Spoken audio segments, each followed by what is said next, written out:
Relax.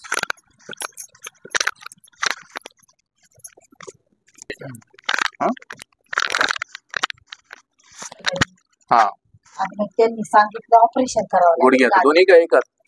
एकाचं पहिलं करा, एकाचं नंतर याची झीज झाली आणि ह्याचं आहे ना गादी सरकली. मग ते काय म्हणे ऑपरेशन करून ती गादी बसवली. काय का मी काय सांगतो, आता मी तुम्ही मगाशी चेक केल्यामुळे त्याच्यामध्ये 4थ्या आणि 5व्या मणक्यामध्ये प्रॉब्लेम आहे. हा का? आता त्या ठिकाणी वरती खाली सरकून तुम्हाला भरपूर दिवस झाले, कारण की मी 10 वर्ष तरी तिथून सायटिका नावाची जी नस असते ती दबली गेली, वरचा मणका खाली सरकला. त्यावेळेस तुमचं कधी पडेल कमरावरती जबरदस्त, पडली ना असं काम करायचे. तर त्यावेळेस तुमची मणके ती खाली सरकली, पण त्याच्यातल्या गाद्या असतात त्या हळूहळू बाहेर आल्या कसल्या काय. तिथून सायटिका नावाची नस अशी खुब्यात जाते, गुडघ्यात जाते, पोटे जाते, टाचते. इथे दाबलं अक्षल बघा. आता ही जी नस बंद आहे, देवाने आपल्याला एक वरदान दिलंय, दिवसभरात हजारो सेल डेट होतं, रात्रीतून त्या रिजनरेट होतं, म्हणजे जीज भरते परत. पण हा नियम तुमच्या या गुडघ्याला लागू नाही, कारण दिवसभरात जेवढी झीज होते तेवढी रात्रीतून भरूनच निघत नाही. म्हणून तुमची गुडघ्याची जास्त प्रमाणात झीज होत चालली, ऑलरेडी थर्ड स्टेजला गेलाय गुडघा. म्हणून तुम्ही गुडघ्यावर जरी किती ऑपरेशन केलं तर पाय दुखणारच आहे तुमचं, जोपर्यंत तिनं चालू होत नाही तोपर्यंत. आता मी सांगतो तेवढं करायचं, पूर्ण क्लिअर होऊन जाईल. पण 20% हे शिल्लक राहणार. नियम पाळले तर फरक पडेल, नियम नाही पाळला तर किती दवाखाने करा, किती ऑपरेशन करा, किती गोळ्या खा, उपयोग नाही. आता तुमचे 2 प्रॉब्लेम. आता कमरामध्ये वरती खाली सरकून भरपूर दिवस झाले, पण जशी जशी गादी बाहेर आली ती नस असते ती खुब्याला, गुडघ्याला, पोटीला, टाचेला कनेक्ट असते. म्हणून बसून उठले, झोपून उठले की वाकडं वाकडं चालतात.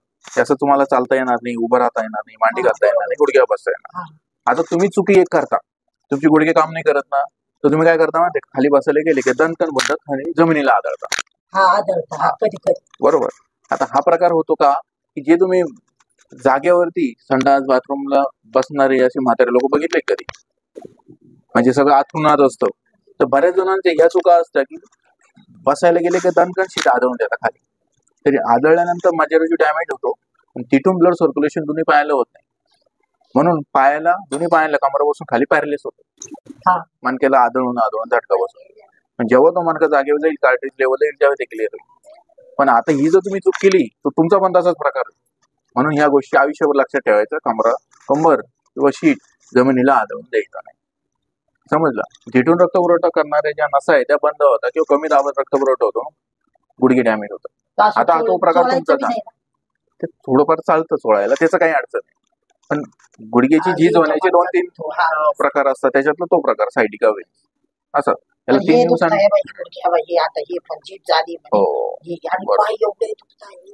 तुम्हाला असं वाटलं की गुडघ्यामुळे दुखता, खरं आहे ना. मग ती नस दबेल, कोणी सांगितलं नसेल, त्याचं दिसतं MRI, LS स्पाईनचा MRI केलं तरी स्पष्ट दिसेल.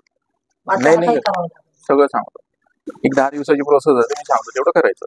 मी सांगितलेलं चुकीचं नाही, तुमचे पैसे मी भरले, एवढी माझी काय तर करायची सध्या काही गरज नाही, सांगेल नंतर काय करायचं काय. झोपा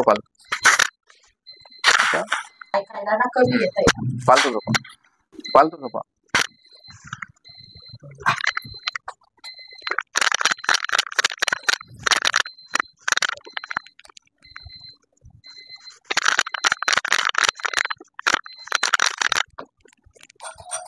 याला कमरासाठी नियम वेगळे, गुडघ्यासाठी वेगळे नियम. कमरासाठी फालतू झोपायचं नाही, कमराला झटका बसला असं काही करायचं नाही, वाकून काम करायचं नाही, 15 ते 20 किलो जेवढं वाकून वजन उचलून नाही द्यायचं. गुडघ्यासाठी नियम आहे, मांडी घालायची नाही, गुडघ्या बसायचं नाही, जास्त पायऱ्या चढ उतार करायचे नाही, जास्त चालून द्यायचं नाही थोडे दिवस, नंतर स्टेप बाय स्टेप चालून.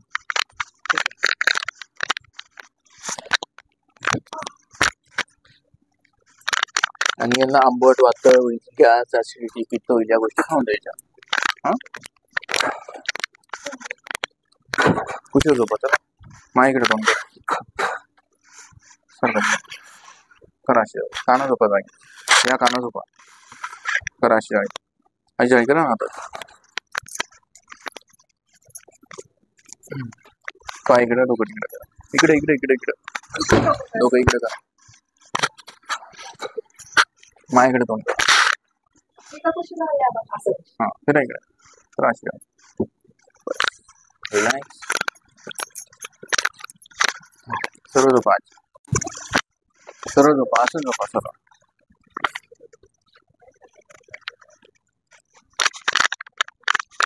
आजपर्यंत गुडघेच डॉक्टर दाखवत असेल, गुडघे दाखवत असेल, पण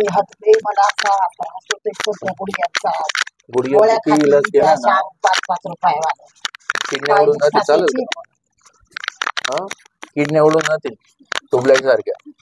ते काय करावं ते पाहिजे तेवढं फक्त तेवढं बरं वाटतं.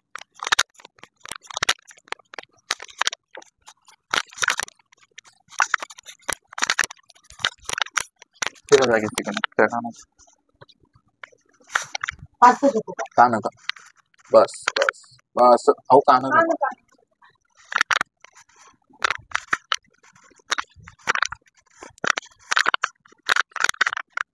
फिर इकडे माहिती करून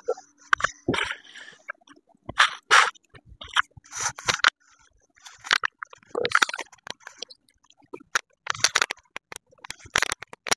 फालतू होतो आज कमराच्या आधी सेल करा फालतू होतो यांचं डबल ट्रीटमेंट आज झोपायचं.